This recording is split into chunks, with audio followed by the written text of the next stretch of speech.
A capstan is a vertical-axled rotating machine developed for use on sailing ships to apply force to ropes, cables, and hawsers. The principle is similar to that of the windlass, which has a horizontal axle. History. The word, connected with the Old French capstan or cabestan, from Old Provençal cabestan, from capstra, pulley cord, from Latin capestrum, a halter, from capri, to take hold of, seems to have come into English from Portuguese or Spanish shipmen at the time of the Crusades. Both device and word are considered Spanish inventions. Early form. In its earliest form, the capstan consisted of a timber mounted vertically through a vessel's structure which was free to rotate. Levers, known as bars, were inserted through holes at the top of the timber and used to turn the capstan. A rope wrapped several turns around the drum was thus hauled upon.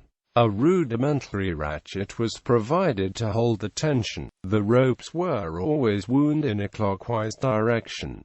Later form capstans evolved to consist of a wooden drum, a barrel mounted on an iron axle. Two barrels on a common axle were used frequently to allow men on two decks to apply force to the bars. Later capstans were made entirely of iron, with gearing in the head providing a mechanical advantage when the bars were pushed counterclockwise. One form of capstan was connected by a shaft and gears to an anchor windlass on the deck below. On riverine vessels, the capstan was sometimes cranked by steam power.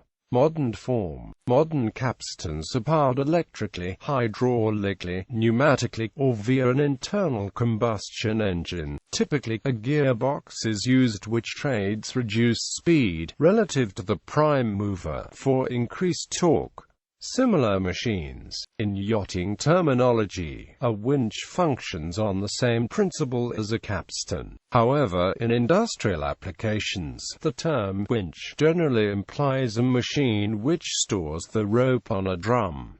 Used on land. Hydraulically powered capstans were sometimes used in railway goods yards for shunting or shifting rail cars short distances. One example was Broad Street Goods Station in London. The yard was on a deck above some warehouses, and the deck was not strong enough to carry a locomotive, so ropes and capstans were used instead.